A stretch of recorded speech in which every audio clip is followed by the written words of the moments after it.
weaknesses of the enemy. We've created items that will help us.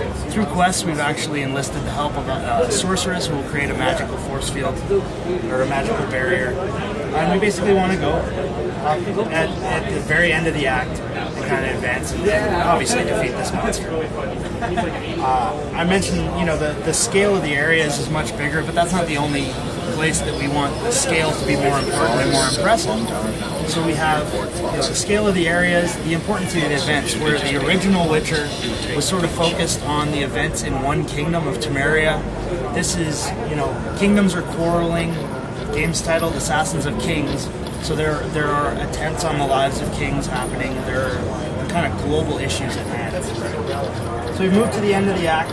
We're hopping down to, I suppose, the arena where this, where we know this monster is, and then we'll see. You know, not only is the story bigger, the areas are bigger, but the enemies can also get quite a bit bigger.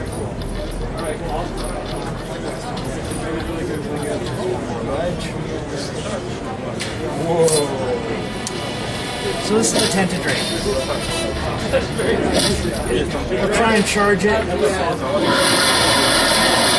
He didn't like that too much. So obviously we have to be a bit more tactical about our attacks. In this case, we've learned that he's sick, so that's what these boils are on these tentacles. We have our spell that is a magical trap. The player will realize that that's a good way to trap this tentacle. Now we can attack the weak spot. Tomek will use his strong attacks because that happens to be how he's specialized at this point. Were he specialized in his faster attacks, he could use those, but it may take a few more attempts to actually take off one of these tentacles. I don't know about you guys, but if somebody cut my tentacle off, I would probably be pretty upset.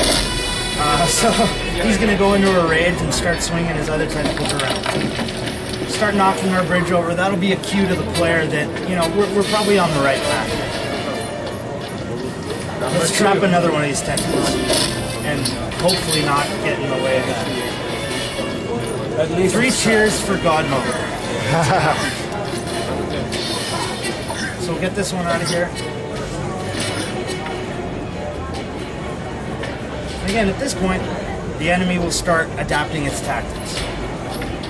Well, it's still going to be mad, of course. Yeah, of course, he's still going to be mad. So he'll go back into his rage. Make sure you stay out of the way of those.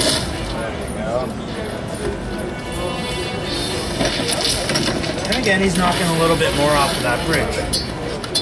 Could be something to it. So the monster now is going to retreat, or try to retreat. However, he does have this magical barrier there. And he'll try and switch his attacks. He's using a new type of attack, which will basically get us stuck there. We have to free ourselves before he brings down the hammer. So let's get that third tentacle out. Just in time. Half success. Just about. So let's get rid of this one.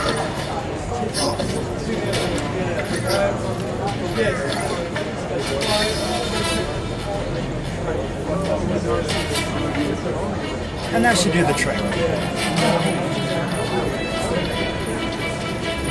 Or not. He'll try and retreat, but again, because of the barrier, he's not able to. So in this case, we have to watch the screen. Oh, try not to get flat. Now we'll see the prompt. Tomek will choose the right moment, hop on the tentacle, and now we'll start trying to drive that tentacle toward the bridge. Just have one more thing to do here. Done some more damage. Jump off right at the right time. Bring the bridge coming down. Awesome. Mission accomplished. Almost. Not quite. He'll start throwing some boulders around. Try and get around him this way, but that's probably not the best idea because he does still have that tentacle there blocking the path, and he'd just wipe us away. So let's see if we can hop up onto this.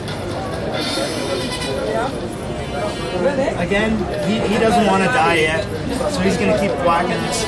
We just have to time our run perfectly. Tomek's already done this a few times, so he's pretty good at it. This is the bomb we've created throughout the quest. This happens to be the end of Act 1. Audio's placeholder, obviously non-existent. And that's The Witcher 2.